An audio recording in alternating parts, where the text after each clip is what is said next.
Hello again, I'm Ryan with the Moore Oil Company here at the P&S Detail Studio to go over extractor maintenance. I have here the Mighty HP 100 extractor. I'm going to get ready to show you how we're going to start our day with our extractor machine.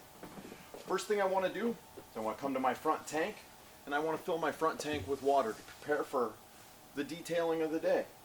Our front tank holds roughly 9 to 10 gallons of water. It's better to underfill than overfill. When you start to overfill, what happens is you overfill your top tank, and that can affect the electrical components of the machine. And we want to keep our machine in the best operating unit possible.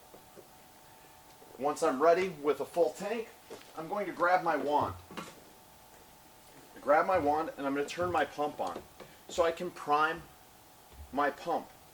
Then I'm going to turn my heater on and I'm going to place the wand inside the tank. This way, my water gets to optimal temperature. It's going to take roughly 5 minutes for that to happen. Once I'm ready, I can approach my extraction and begin. Now that I've reached the end of the day with my machine, I'm going to remove water from it.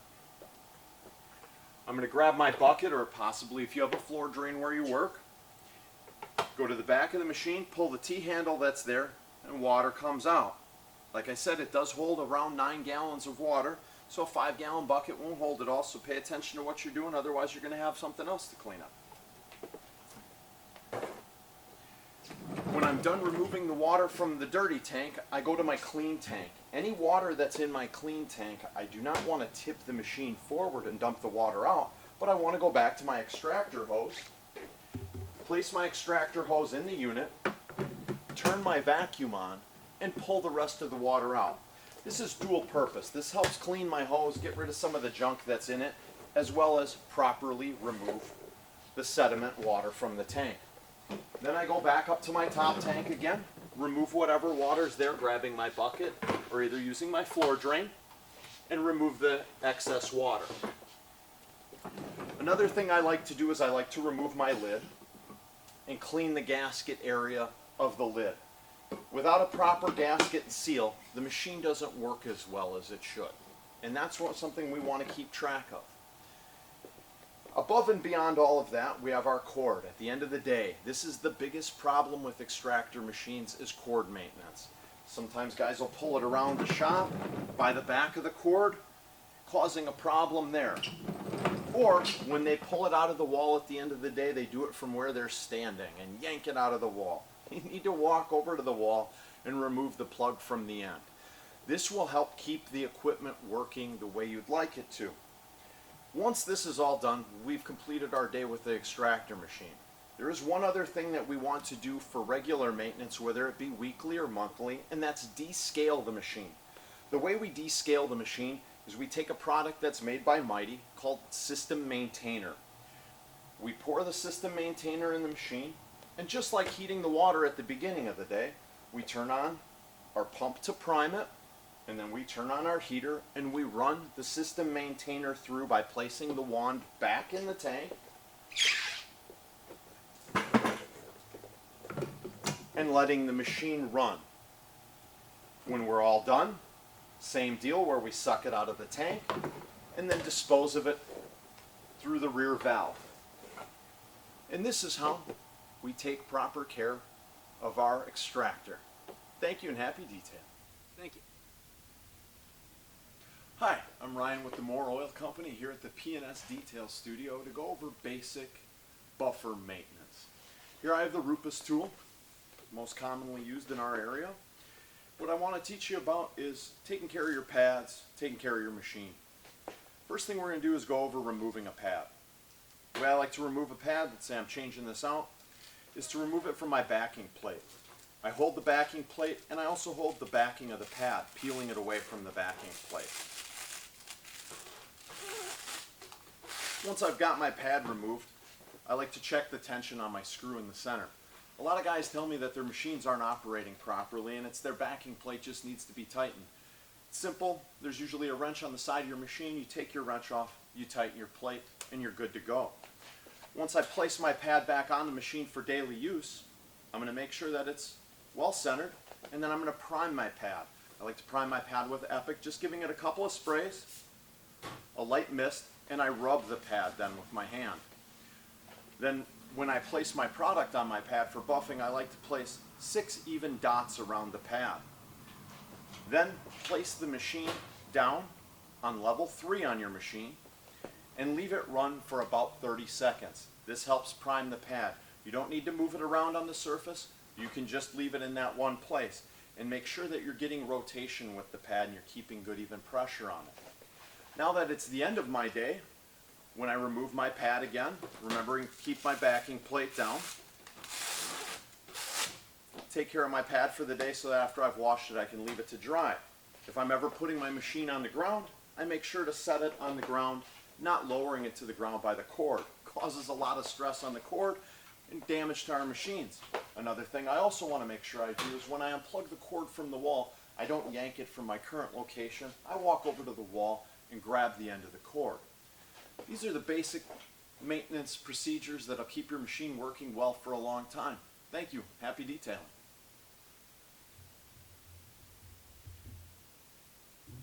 Okay, Bob Phillips here from P&S Detail Products, and Ryan from More Oil out of Milwaukee.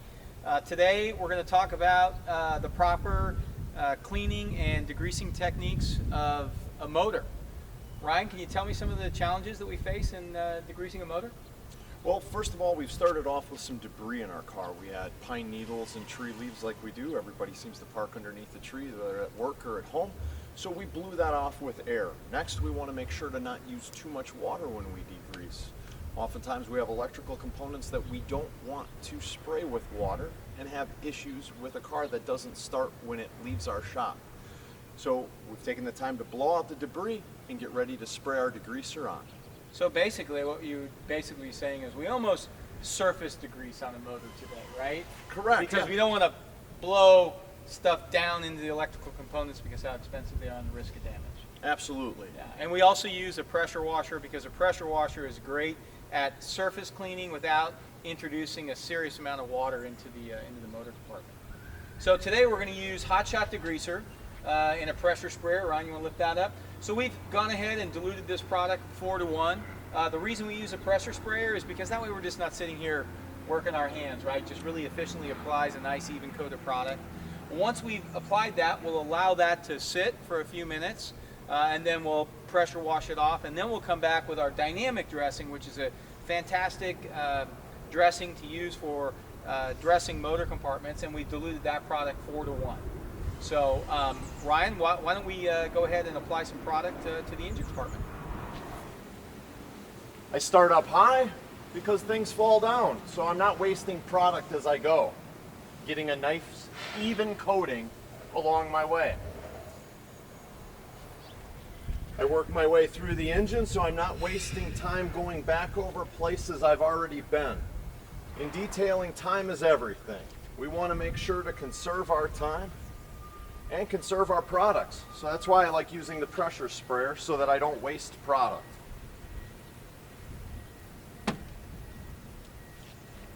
Once my engine is thoroughly coated, dwell time is important, so we leave the product sit to do its job for a little bit.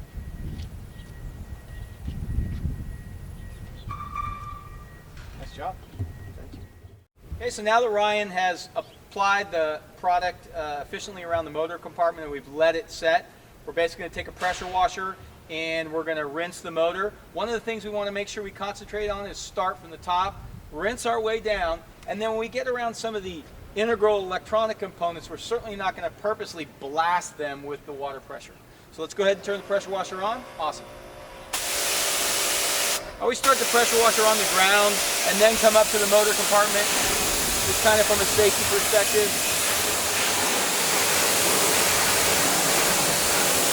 Notice I'm keeping the head of the pressure washer a fair distance away from the motor compartment.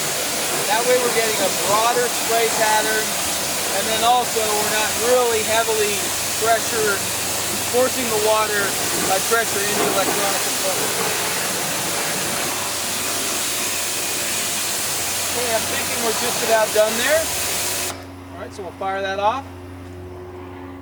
we're done rinsing. So now that we're done rinsing the motor, I'm going to go ahead and apply dynamic dressing diluted at 4:1. It's a water-based dressing, so our engine compartment doesn't need to be dry. Just apply the product, close the hood, and leave it plate up while you're doing the rest of your detail. Yeah, you don't have to be too crazy about the application, just a nice even light coat. See, just misting it on. Bob's just going around giving it a good mist so that everything gets touched by it. Then we're done. We close the hood. We'll move the car back to the detail department, and after an hour or so, we'll pull it up and we'll show you what it looks like. Yeah. All right, so Ryan and I have completed the engine cleaning process, which included using Hot Shot as the first degreasing stage, rinsed it with water, and then dressed it with a 4:1 dilute solution of dynamic dressing. So Ryan's going to pop the hood, so we're going to give it a little inspection and see what the engine looks like. Take a look, Bob. Look at that engine. Looks great. We've left it sit for about an hour. It's plated out. It looks amazing. All we have are a couple little spots that we want to go through with our rag and touch up. Grab my terry cloth towel. This isn't something I necessarily want to hit with a microfiber. Nice clean terry cloth. I catch some of the spots that have pooled or some of the spots on the metal where it looks a little spotty and smooth out the finish. Pretty good. And basically I'm done. Yeah, the beauty of this, really got to look at that engine cleaning process. Overall, start to finish, really what, about 5 minutes max, maybe? 5 minutes in. So just general purpose cleaning, degreasing, rinsing, dressing, let it sit for an hour, pop the hood, touch it up, and we're done. So that's Hot Shot and dynamic dressing. Hi, I'm Ryan with the Moore Oil Company here at the P&S Auto Detail Studio to go over the basic wash preparation of a car. Here I have my car. I've already pre-rinsed it with the hose to remove any large debris that I see and dirt to try to keep my car as clean as possible as I go along. Today I'm going to be using a 2-bucket method. I like the 2-bucket method because that keeps the dirtier water from the lower parts of the car, my rocker panels, my inside wheels, and my wheels in one bucket, and the cleaner part for the upper parts of the car. I like to start by washing the top of the car down as I go. Today we'll be using Pro Wash Concentrate as our car wash soap, Hot Shot as our degreaser, and Bug Off for bug removal. What I like to do is I like to pre-treat my wheels ahead of time. So I've got my pressure sprayer here, pump it up a little bit, and then I spray my inside wheel wells with degreaser, giving them a good coat, allowing it time to work while I'm working on the car, and then I spray my wheels down. This helps break down any tire bloom or browning of the tires as you can see it run off the car. And I would go around and I would do all of the wheels on the car with this method. Now to save time, we're not going to do each and every wheel. Then I would add my soap to my bucket now. I'm using Pro Wash Concentrate, which is 1 ounce or 2 capfuls per gallon. I'm going to add that to my bucket. Both my top and bottom bucket, or my clean and dirty bucket as I usually refer to them, the wheel bucket. And then for my clean bucket and my dirty bucket, I use a grit guard. This helps keep dirt at the bottom of the bucket. So I insert that into my bucket. I have my bug sponge ready so I can scrub bugs. And I'm going to add some water to these guys. Well, we want a nice sudsy bucket of water to wash our car. Both buckets I fill fairly full. I don't have to be as full, obviously, on the wheel well bucket because it's not going to take as much water. But just in case I need a little extra water, I like to fill my buckets both fairly full. I've got my buckets full. I'm going to do a little pre-treatment as well with my Bug Off now. Bugs generally are on our windshield or the front of our car. So we're going to give it a good coat of Bug Off where needed. The windshield on this car is very clean. And I just want to get a nice coat on there so it has time to dwell and work. Dwell time is everything with our chemicals. Got my wash mitt ready. Some guys put their hand in a wash mitt, some don't. I leave my hand out and I wash directionally with the car. Front to back is how I prefer to do it, and I like to flip my mitt a lot. This way I'm not rubbing the dirt back around on the car. Constantly returning to my bucket to clean my mitt out. Again, washing top down. I don't really rinse my mitt out a lot. If it's got a lot of excess water in it, great. That helps me get my car clean.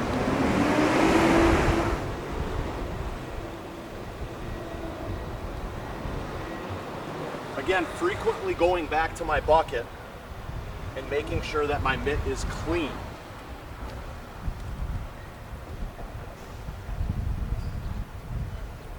Now that I've got most of those regions done, I'll go and grab my brush. I like to bring my brush over, work nice and close to my area. Scrubbing on the inside part of the wheel, well, getting any dirt and debris free from in there, so that when the detail is complete, we have a good looking interior wheel well as the rest of the exterior of the car.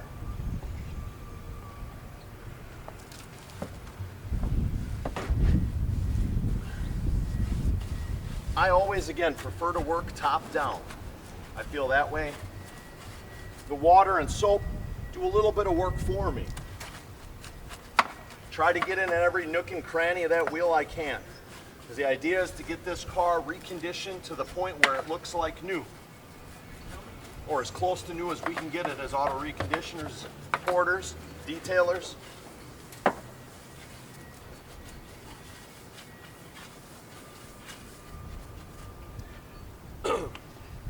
Now I'll grab my bug sponge. I take my bug off along in case I need it. It did have dwell time. Some of it may have rinsed off as I've gone along. And I lightly drag the bug sponge across the surface, picking up any little bug debris that's there. You may think that a bug sponge seems a little gritty or a little rough to be dragging across the paint surface. The idea is to make sure you have plenty of lubrication on there and you won't have any issues with it. Now that I've removed all my bug debris from the car, I'm going to rinse my car. Again, rinsing from the top down.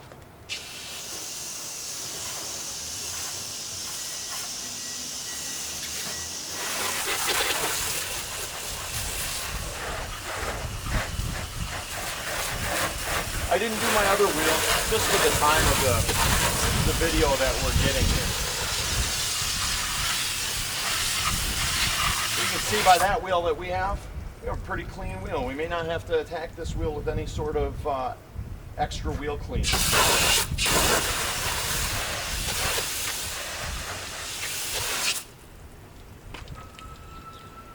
Now that our car is rinsed, we can go through the drying process of it with a chamois, a squeegee, and go from there.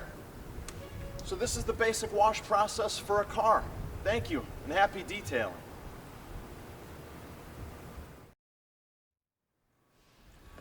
Hi, I'm Ryan with the Moore Oil Company here at the P&S Auto Detail Studios to go over door jamb cleaning. Fits into the exterior of our car cleaning. The last thing that I like to do is the door jamb, and I like to use the dirtier or the bottom bucket, the one I use on my wheel wells and greasy areas. Door jambs can be very dirty at times, and I don't want to use my top bucket, my top mitt. I want to use a little bit more of a beat up mitt for this process. I'm going to be using Hot Shot as my degreaser product. You can use any general purpose cleaner, degreaser. Hot Shot is what we used on our wheels, so we're going to use Hot Shot. And Pearl Wash Concentrate is what I have in my bucket from before, so I'm going to use Pearl Wash Concentrate. I spray on my degreaser in the areas that I need it most. I don't generally like to do every single square inch of the door with degreaser because I don't need it. I always like to get the bottom side because that's where everything runs down to in the door jamb with degreaser. It kind of gives me a little pre-treater on it, if you will. Grab my wash mitt, wring it out in my bucket. I don't like to use as wet of a wash mitt either because I don't want product running everywhere in my door frame. And I wash around. You notice I don't place my hand in the mitt this time because I like to be able to have a little bit more control with it. I don't do the bottom of my door right away either. Get the top edge nice and clean. If I get a little bit of soap in the car, not a big deal. It's just a little bit of soap. We're going to get it clean anyway. I want to return to my bucket because my mitt's getting fairly dirty. And again, give it a good wring out. Getting a little of the excess soap off of the mitt.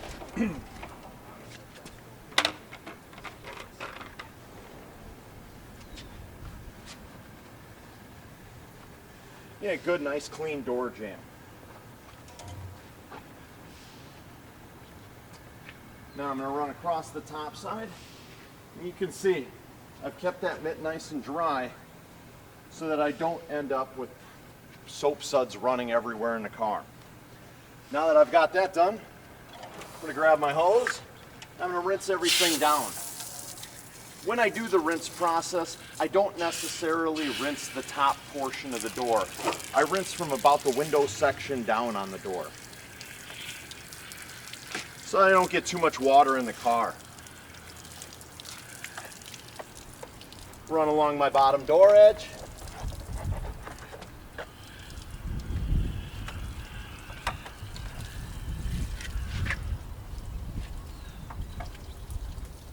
Getting everything well rinsed as I go.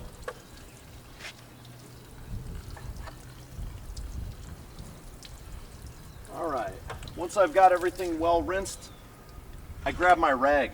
Make sure my rag is well wrung out, and I wipe down the other portions of the door, making sure to get rid of any excess soap I have higher up.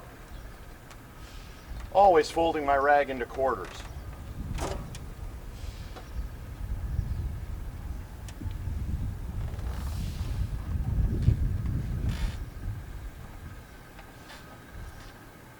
Flipping my rag frequently,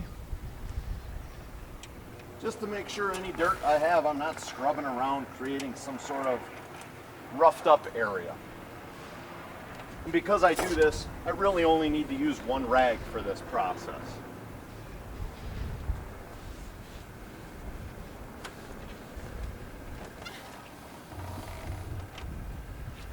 Once I'm done, I inspect my door jamb, see if there's anything else I'd like to wipe down over here, maybe something I missed. And that's our basic door jamb cleaning. Happy detailing, guys.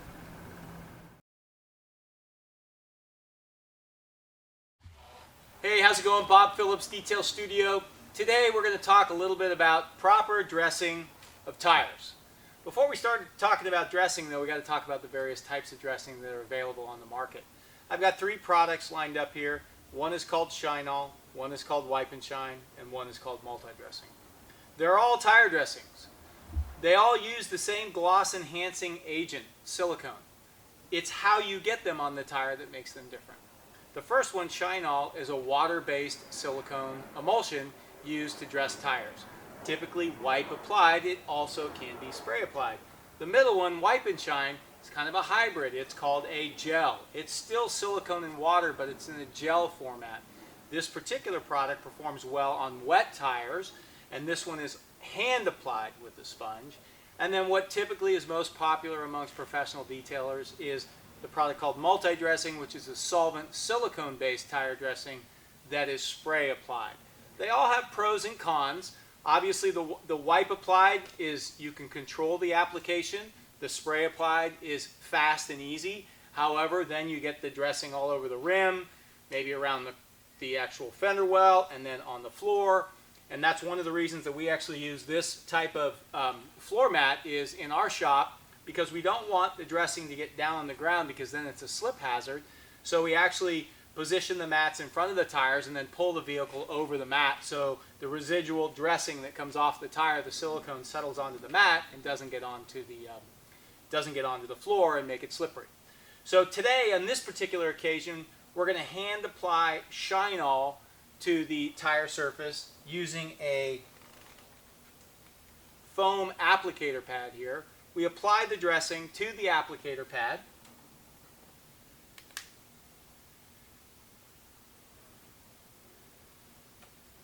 Make sure we got a nice even distribution of dressing on the pad, and then simply position the applicator pad on the tire and just rub back and forth until we get the finish that we want. Now this type of application is going to create more of a natural type shine. A spray type application is going to create more of a showroom shine. That's how you dress tires. Bob and Ryan here at Detail Studio. Welcome. Today we're going to talk about pad cleaning. We get a lot of questions about pad cleaning on the various tools, whether it be rotary or high action DA, whether they be wool or foam. So Ryan, tell me a little bit about pad cleaning. As you said, Bob, we do get a lot of questions on pad cleaning, and it's something that you may want to do throughout the process of the car. A lot of guys like to throw their pads in the washing machine to get them clean. That just beats your pad down. I like using a pad washer because as I go throughout that car, especially if I'm dealing with a dark car, I want to get as much debris out of my pad as I can as I go along. So what am I going to do? Rip it off, put another pad on, throw that one in the washing machine? No, I continue to use the pad that I have on my machine. You can see I'm starting with a fairly dirty pad. I give it a little bit of a pre-cleaning with a soft brush. Check my speed. I want to keep it around a medium speed. And you're using a Rupus tool. Right now I'm using the Rupus tool and a foam pad. I turn my tool on and I work it around the pad. Get the light dust out, and then I take it over to my pad washer. I open the pad washer up, I close the lid to not fling product around. A few simple presses gets the pad wet. It doesn't matter if I get it too wet because it'll fling out. There is no such thing as too wet with this. And then I let it spin to clean.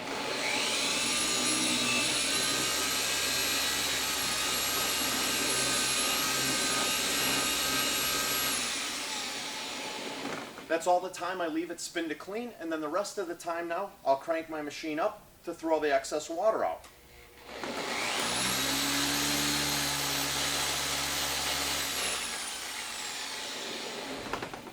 I'm done.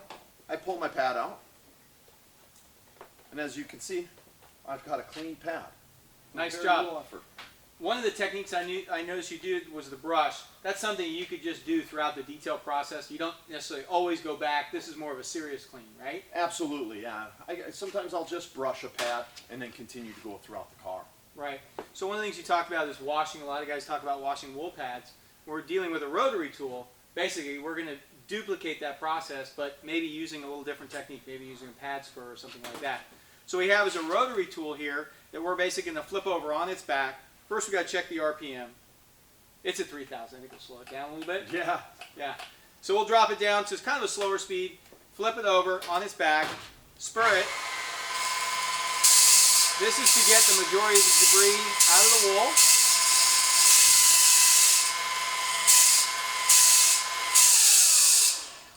Once we got it to that point, then we're going to flip it over to Ryan. He's going to give it a clean on the pad washer. Same process. I slide it into my pad washer. I close my lid so I'm not flinging product all over. And I give it some presses to get water into the wool pad to get it clean. Now I give it a spin.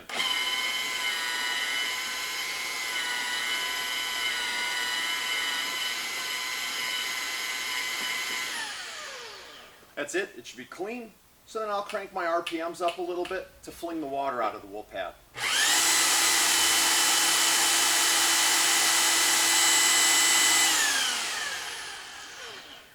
I'm done. Pull my pad out.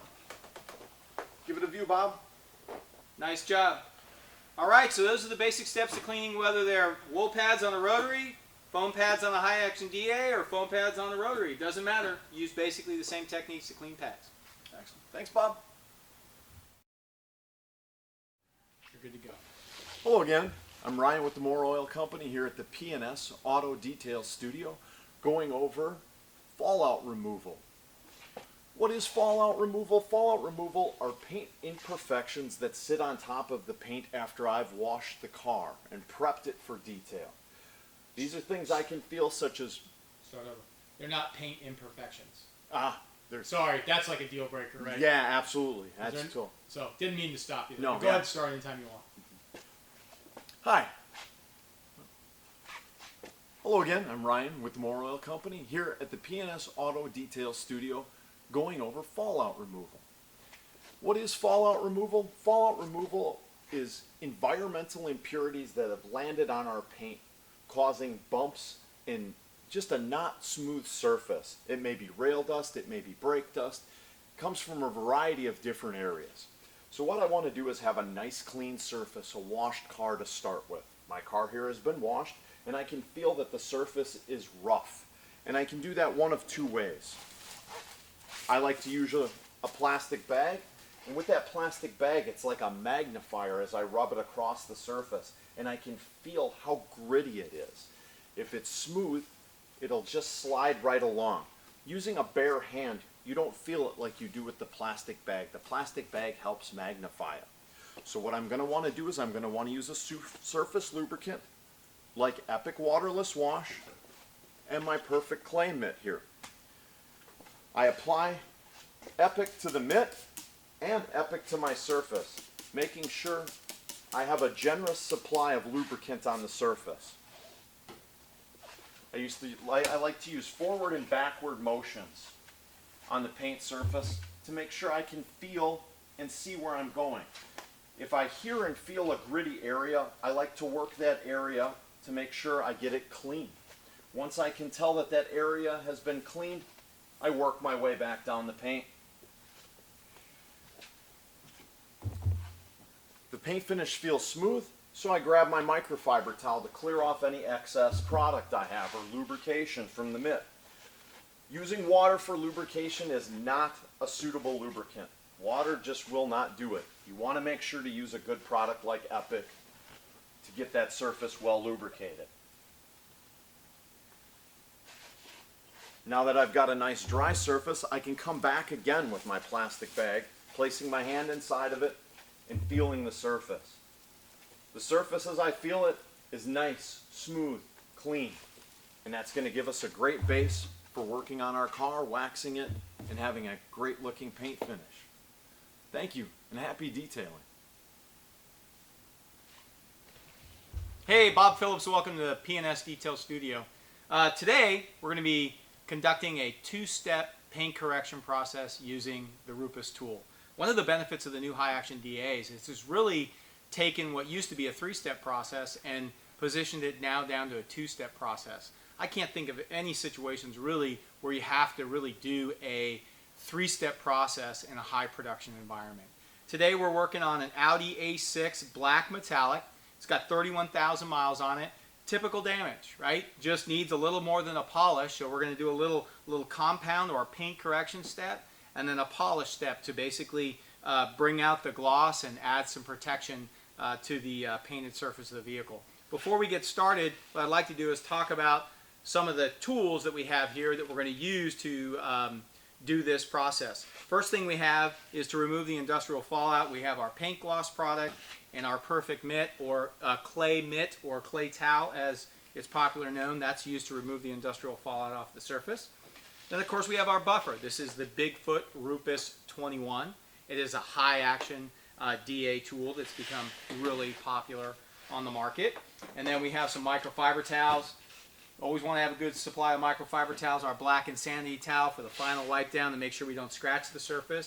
And then we have our products. We have our Platinum Paint Correction System, and today we're featuring our Restoration Compound, which is orange, color-coded to the orange Euro Cut foam. And then our Platinum Finish, which is the blue product, matched up to the blue finish foam. So let's talk about the process. What's the goal? First thing, we're looking into the paint surface. We're working on a clear coat, and our goal is to remove the minor or moderate paint imperfections off the painted surface during the paint correction phase, and then polish them back up to a shiny finish after that. Prior to getting started though, one of the things that we need to make sure we do is properly wash the vehicle, remove all the contaminants off the painted surface of the vehicle. So once we're done washing, of course, typically we're going to have industrial fallout left behind on the painted surfaces. These are contaminants that sit on top of the paint. What we really want to do is make sure that we remove those before doing any paint correction process whatsoever.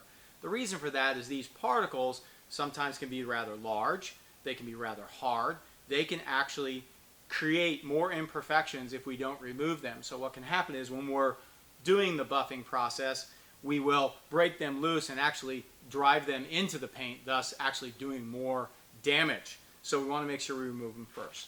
So let's talk about that. We're going to use our clay mitt and our paint gloss as our lubricant. We want to make sure that we put plenty of lubricant on the clay mitt surface, spray down the painted surface of the vehicle, place the clay mitt down on the painted surface, and then slide the clay mitt over the painted surface to remove the industrial fallout. The interesting thing about this is you can actually hear it happening. So as you're gliding the mitt over the paint, you can hear it and feel it as it's removing the industrial fallout. What will happen is once the industrial fallout has been removed, all of a sudden this clay pad here, this perfect mitt, will all of a sudden slide or glide across the painted surface, and you know you've removed the majority of the industrial fallout. Once we're done, we take a microfiber towel, we wipe down the surface of the paint to dry it, basically, and then give the paint a hand test or just a slight wipe of the hand to make sure that we've removed industrial fallout. How you know you've removed the industrial fallout is it feels velvety smooth. If you feel the side you haven't done, you can actually still feel the particles sitting on top of the paint. Here, the industrial fallout has been completely removed. So now that we've removed the industrial fallout, we can proceed to our paint correction process. So the first product or procedure that we're going to do is going to be the compounding or the paint correction phase, in which we're going to remove the imperfections out of the paint. We're going to use our Euro Orange foam pad on our Rupus 21 tool.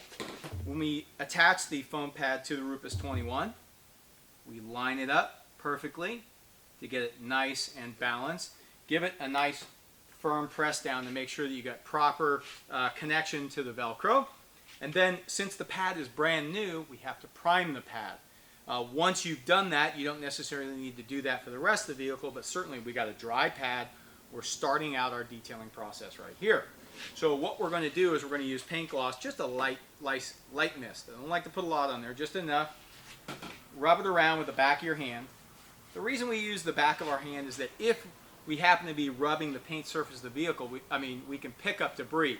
And so by rubbing this way, we could actually put those same particles that we just removed actually back into the foam. So we use the back of our hand to rub the foam to evenly distribute the paint gloss. Then we take our restoration compound. Always recommend to shake the product, right? Put 6 pea-sized drops on the surface of the foam pad.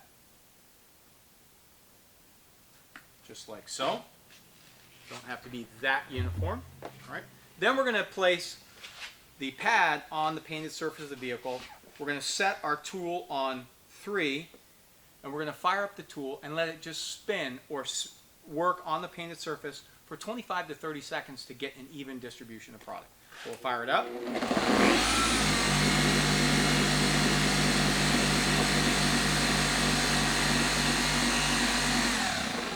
Okay, that ought to pretty much do it. We can flip over our pad and we can see now that we've got an even distribution of product.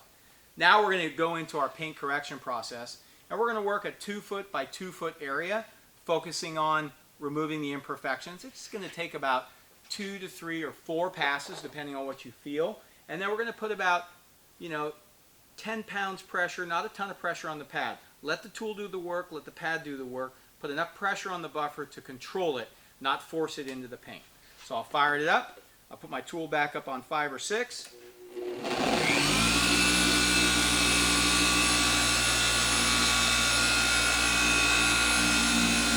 Nice uniform passes, crossing them up.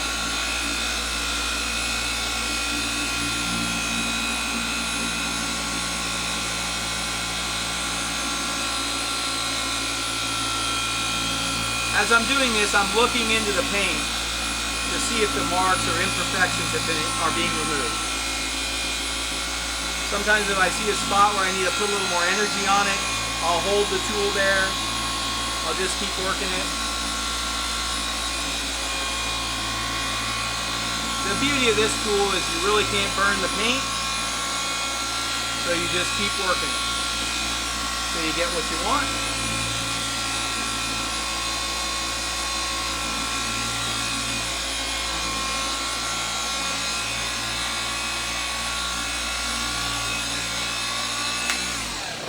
So one of the things that I like to do is make sure you always start the tool on the paint and stop the tool on the paint. This safeguards against a couple of things. Number one, if we start the tool prior to putting it on the paint with fresh product, we're going to sling the product all over the place and defeat the benefit of using a high-action DA Rupus tool, which is we don't make a mess out of the car. And then I stop it on the paint because I also like to control that oscillations, because sometimes if you pull it off the painted surface of the vehicle, that can stress the Velcro. So we're about 90% there. I think for the sake of the video, I'm going to move on. So we've completed step one, and then I'm going to do just a little visual inspection here to see that I've removed the majority of the imperfections. I got a nice gloss. That's really what you're looking for. One of the things about the high-action DA tools is they're not heavy at putting marks in the paint. They basically create a nice finish. So then your last finish step is relatively easy to conduct. So then now that we got to remove the pad, we want to make sure that we get our finger underneath there and pull the pad off like so. One of the things about high-action DAs, they don't push heat into the paint. They actually, heat gets pulled back up into the Velcro backup plate. Thus, they can get rather warm. So when you remove the pad, you want to make sure you do it with your finger underneath and not to pull on the backup plate, because the backup plate can soften and sometimes tear. All right, so we're going to go through the process of applying the blue finish foam, placing it directly on the pad surface, prime our pad, distribute the paint gloss, put 6 drops on here, just like so.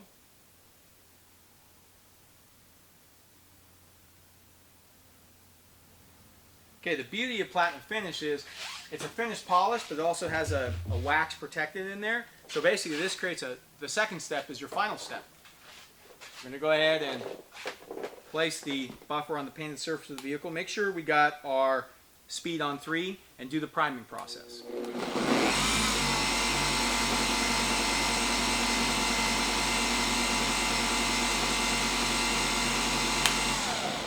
Okay, once I'm there, I don't necessarily need to turn the tool off. I could just ramp the tool up to 6 and start my paint correction process or the polishing.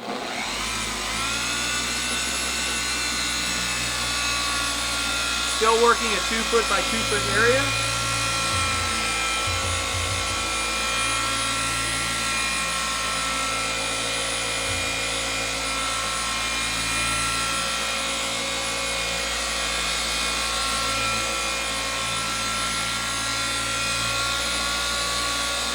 Sometimes we tend to rush this. Don't rush it. Take the time. Make sure you get the finish and gloss that you want. Because the beauty of working with the Rupus tools is it's very easy on the operator, right? The tool just glides.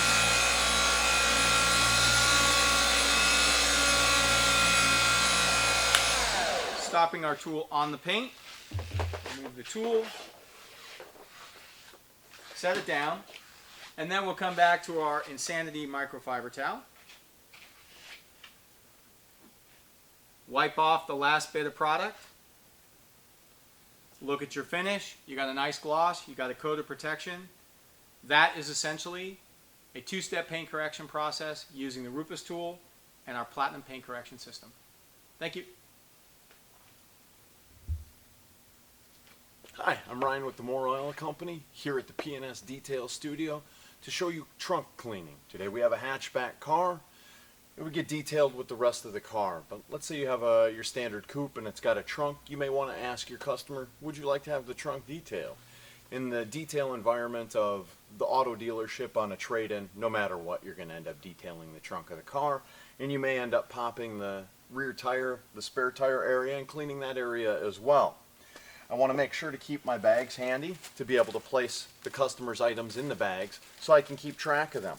if I have any garbage or trash in the back of the trunk, sometimes I like to keep that in a separate bag just on the off chance that I don't know that they want to keep that particular item. It may not be trash as I see it. So I place the items in a bag. This is a pretty well organized fellow that we have here, so I don't have so much to do in this trunk. This is kind of a nice trunk to clean. Got a little bit of garbage. I'll make sure to place that in my garbage can after I'm done with my detail. I keep a cart handy so that everything I have I can place on my cart. Pretty easy trunk overall. Got a couple of brushes here with me and my vacuum cleaner. I've got a pet hair brush in case I have any pet hair, and I've got a stiff bristle brush. I've also got a vacuum with an attachment on it. I like to remove the attachment. I don't necessarily like having the attachment on there. It's preference. I'm going to fire up my vacuum and clean my trunk.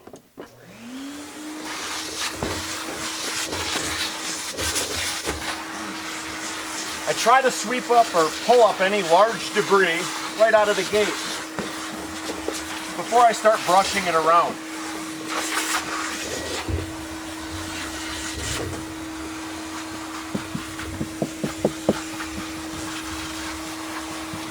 I use my brush to loosen the debris as I go.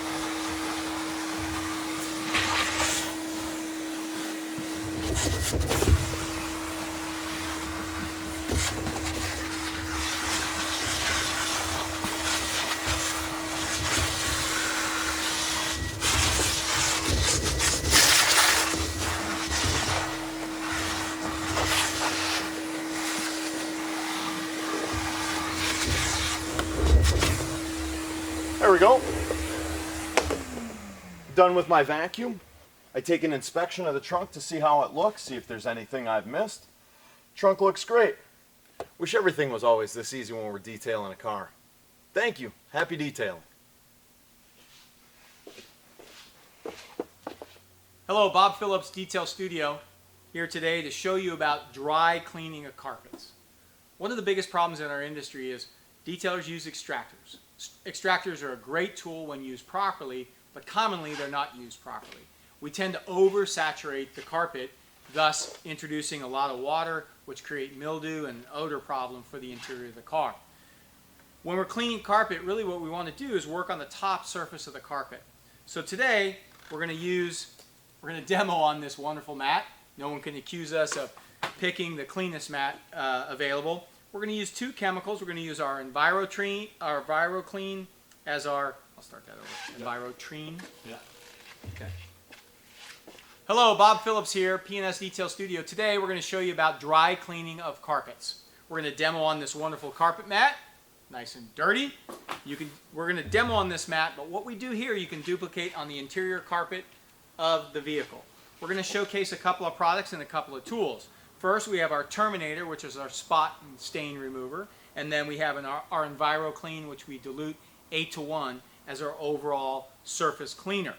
One of the common techniques that detailers use to clean carpets is a carpet extractor.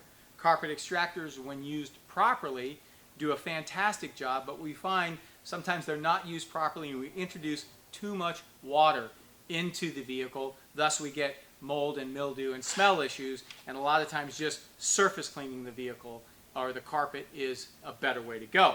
So we've got our chemicals. We're also going to use our nifty tool called the Cyclo tool, the best carpet scrubber on the planet. It's a dual-headed tool. We have carpet brushes installed. They have the aqua ones you see here, which are very well used, or white ones which are slightly stiffer. I don't really have any personal preference between the two. Both will do the job. If you don't have a Cyclo tool, you can go to the poor man's brush, do it by hand. You can do the same thing, or even it's very common to use this on a rotary polisher. And what's nice, this is Velcro. You can attach it to the backup plate of a rotary polisher and basically duplicate the same thing here that I'm doing with the Cyclo. I have found that the Cyclo tool is the best tool for the job. The first thing we want to do is dry brush the carpet. The reason we do that is that helps lift most of the debris out of the carpet and loosen the dirt. So I'll start with that process first. One of the things I want you to notice is when I start the tool, it's loud, so talking through it is tough. But I want you to notice is how I'm not putting any pressure on the tool, it's doing all the work.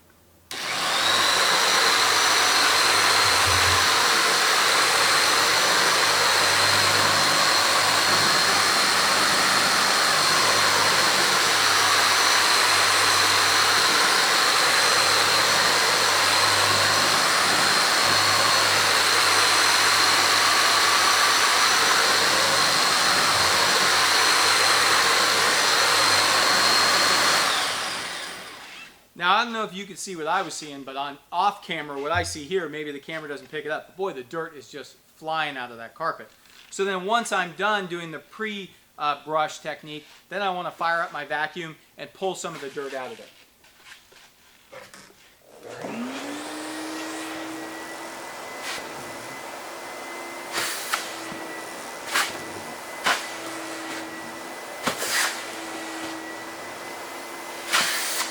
Now, a lot of times what you'll find is if the carpet is not that bad, you're almost done.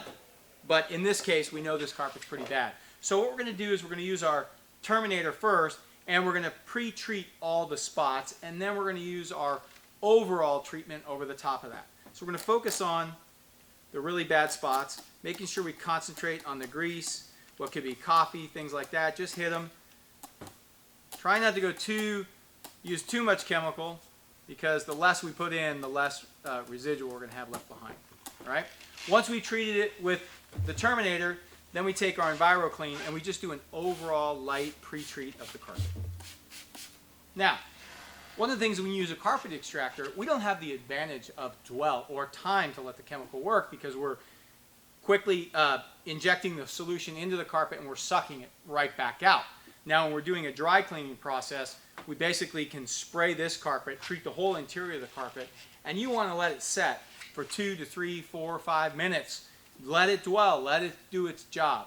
Once it's done its job, then we're going to come back with a carpet brush and we're going to scrub this carpet. Essentially, we're dry cleaning the top surface. We're not using any water or solution, injecting it into the carpet. So I'm rushing it a little bit for the sake of time. I'm just going to start dry scrubbing this carpet and see what we get.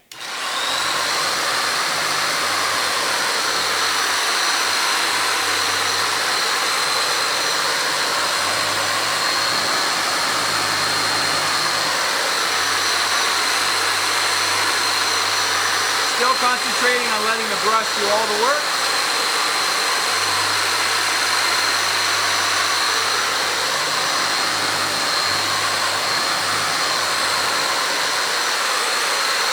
So the more you let the tool do the job, the more it cleans.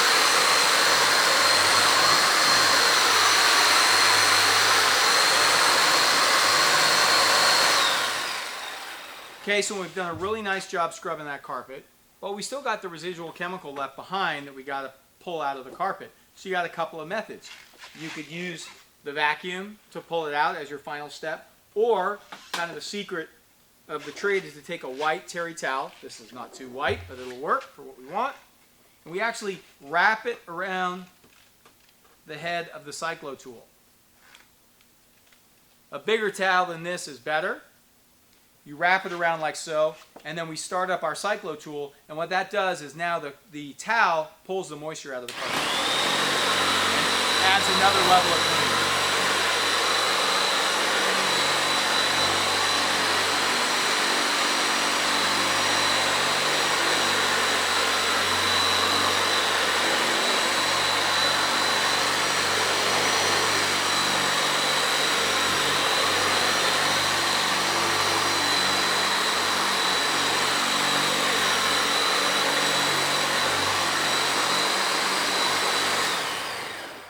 Okay, we flipped this guy over and we look, we pulled a lot additional dirt out of the carpet.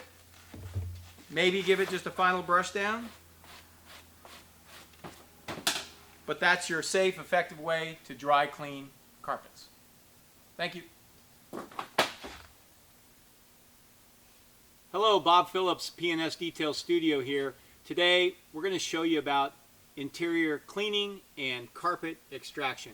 We're working today on a beautiful BMW i3. What's really kind of unique about this car is it represents a broad spectrum of fabrics and materials that we face that create interior cleaning challenges for us on a daily basis as professional detailers. Number one, we've got these unique seats here that got what I call sport fabrics that create a unique challenge for detailers. They tend to stain easily, and the stains don't like to come out. If we try and clean the stains in a specific spot, they tend to create a bigger ring of stain, almost like a watermark. So we have to change the technique that we use to clean this particular style of seat. So I'm going to show you how to do that. And then we have what would be a typical fabric or carpet mat. We're going to talk about proper extraction techniques. If you guys know me in my videos, I really am not a big user of extractors, but they are commonly used in the detail industry, so I certainly want to show people how to properly use them. The chemicals that I'm going to use today is I pretty much in all my videos try and put the same type of chemicals in there so you don't end up with a million products in your shop. So today we're going to focus on using Terminator, which you see me use commonly for a stain remover, and then my dilute solution of EnviroClean at 8:1 is my overall pre-treat on a shampoo. And then a product that I'm introducing that's certainly not new to us, but it works great on these sport fabrics, and that's this product right here, which is our G3510 foaming carpet cleaner. Basically, we spray this on the seat and we do a shampoo here. So what I'd like to do is prepare the interior for cleaning and shampooing, so standard principles apply. The first thing we're going to do is we're going to give this carpet just a little brush just to lift up the dirt. I've got my Cyclo tool here. I'm just going to fire this guy up just to lift the dirt, kind of dry scrub the carpet a little bit. This really helps to lift the fibers and lift the dirt out of the actual carpet itself. Then once I've done that, I'm going to give it a quick vacuum. I'm going to use my vacuum here and pick up the materials, the debris on here.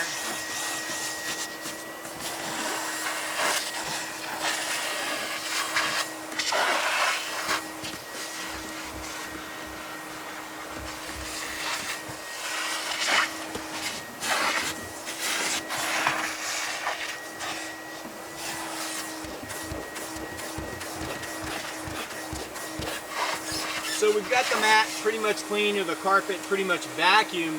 What I want to do too is prior to cleaning the seat, I'm also going to vacuum the seat while I got the vacuum on. Just pulling the dirt out of the seat if there is any, or out of the crevices in the seat. Just a good practice. Okay? So what's great is I got two surfaces to work on, and I'm going to use two techniques right here on this one particular training video. So the first thing we're going to do is pre-treat the carpet.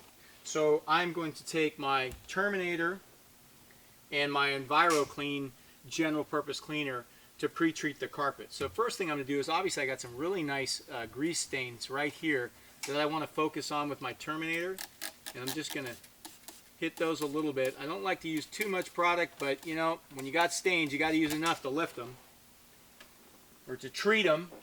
And then I'm going to take my EnviroClean, just give it a nice light mist. I don't want to use a lot of product there, because I want to make sure I can pull all the chemical out of the carpet when I'm done. So now what's happening is we're going to let this dwell, and we're going to let this sit, and we're going to move on to our sport fabric seat. Now I mentioned that this requires a different cleaning technique. Here, what I've been shown many times, it's a fantastic technique. You use this foaming carpet cleaner on the fabric seat. It works on fabric seats also. And I just basically spray this on the seat like so and let it do its trick. What it does, which is different than injecting a chemical down into the seat, it tends to place on the top, and it tends to lift the stain rather than drive it down into the cloth seat. Plus, we're also getting a nice uniform dispersion of product that creates, if we're going to leave a watermark, we're going to leave an even watermark on the seat. Then what I do is I'm going to come back with my Cyclo tool, and I'm going to scrub the seat. I don't press too hard, I just let the Cyclo tool do the work.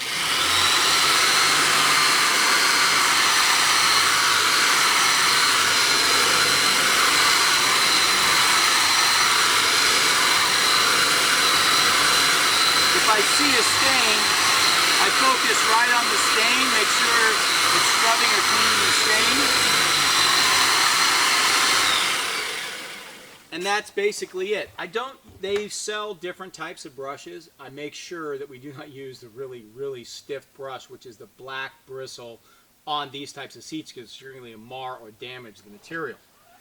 Now that I've got that done, I basically come back with either a terry towel or a microfiber towel. I just wipe off the residual chemical,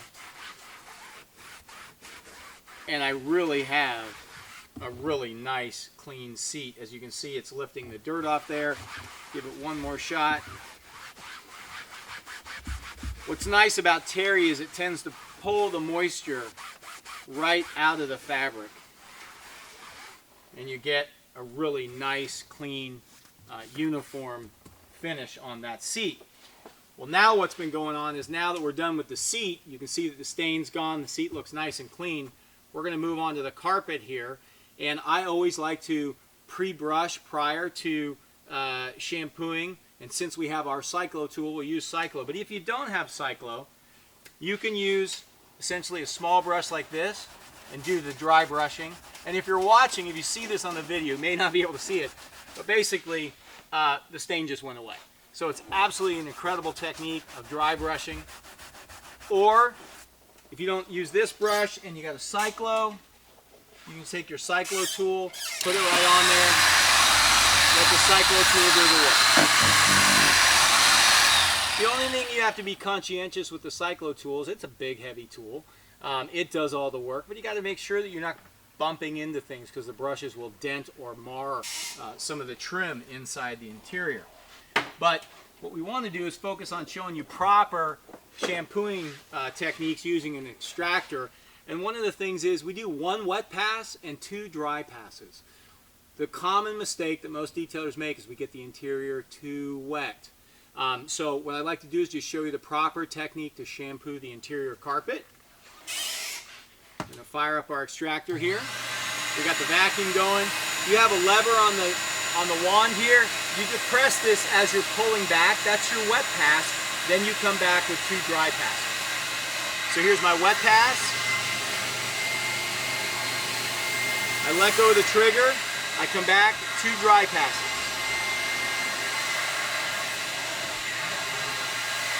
I move 2/3 the way over. Another wet pass. Let go of the trigger. 2 more dry passes. Wet pass. 2 dry passes. Now, obviously, you get fast at this as detailers. We tend to move like this, a little quicker, then work our dry passes in a different fashion.